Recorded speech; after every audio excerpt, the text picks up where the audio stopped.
Hi everybody, I just realized I haven't done a shop update in a while, and the reason was because it's an embarrassing mess yet, but I thought, you know what? This is exactly what everybody needs to see, is what the real world's like. So I'm going to do your walkthrough. So you can see pretty much disaster zone in the office. I've been doing almost nothing in here, as evidenced by all the paperwork piled on the desk. Moved in a cabinet, that's for Wiggles toys. It's actually no tools at all in there. You can see it's full of dump trucks and backhoes. I was tired of toys all over the floor. Picked up some cool manuals. This is from a shop that got shut down, so I've been busy reading through this stuff. It's kind of fun. Lucas Precision, that's the Model 41B manual, which I don't have. There's all kinds of cool stuff in here. Just manuals for machines that don't exist anymore, but not much else to show in here. So let's see here. Very disorganized mess at the moment because I shot some video. Last one I uploaded was making the new welding table, but what you didn't see is that I completely tore the welding corner of the shop apart.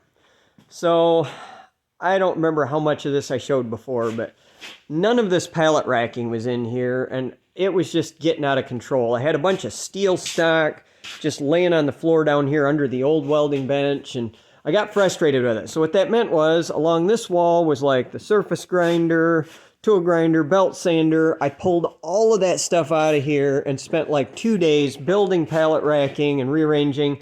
I got to put some lights up yet, but basically I've got this corner is now my grinding corner. I want to hang some lights off the bottom of this pallet racking so it's not a dark dungeon here.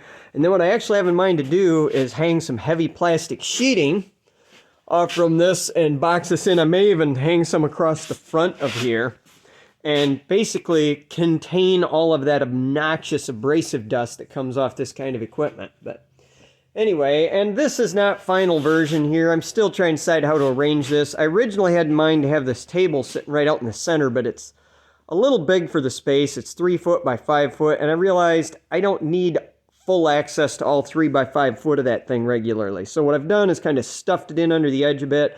I may even go ahead and push it right up against the wall and just work off from one end of it. It's easy to move because it's got bars on the bottom of this. I can put my pallet jack under it and pull it out in a hurry if I need more space. But anyway, so the theory here is this section of pallet rack is just going to be my miscellaneous drops, longer stuff. What I've done is put a bunch of 2x4s in there, but no actual boards, and that way I can see these from the bottom. I haven't even put anything on the top section yet. I've got a bunch more from the other shop to bring here, but so that's going to be my quasi steel rack. I really don't have room for a real steel rack in here, and that gets it up off the floor and leaves the floor space open. Otherwise, what's happening in here is everything in here is just thrown in disarray because it was all concentrating on that. But I've got one skid of miscellaneous stuff here yet from the other shop. Some of it's junk, some of it's good stuff. I got to sort this out, get it on pallet racks, on shelves, decide what to do with it. Still tools laying here from me getting done last night working on the pallet racking. And this is another project going on here. This is a Clausing, what is that, a 5914 12-inch variable speed lathe. That apron is just shot. The gearbox is smoked. They were running it without oil, and I'm trying to give it a facelift. But then you can see I've got stuff just thrown around. Like here's a pile of extension cords, and this is the kind of stuff that's the reason I needed more pallet rack, is we just got to get this mess up off the floor. I'd probably end up with some of these angle plates up on a rack or a shelf here somewhere. I've decided we're going to off this cart. It's a great big cart that's just being used with a handful of carbide inserts, so it's got to go. Not sure about that one yet. I think it's going to move over into the welding corner, but you can see not much has changed over here. The lathes are where they're at, the milling machines. I think the biggest change here is yet to come, is I'm selling this horizontal mill. I just don't, I don't use it enough to justify keeping it here, so I put it on Facebook for like $600, and somebody wants it, they're going to own it. And I've decided I'm going to put my Gorton up for sale. Now that one was a tougher decision, but with a horizontal boring mill in the Bridgeport, it's filling kind of a non-existent gap in the lineup. And it makes me sad because this machine, I'm not joking, has got like 20 hours of use on it. It had never been used before I got it. I mean, look at the ways in this thing. It's the closest thing to a brand new machine I'll probably ever own.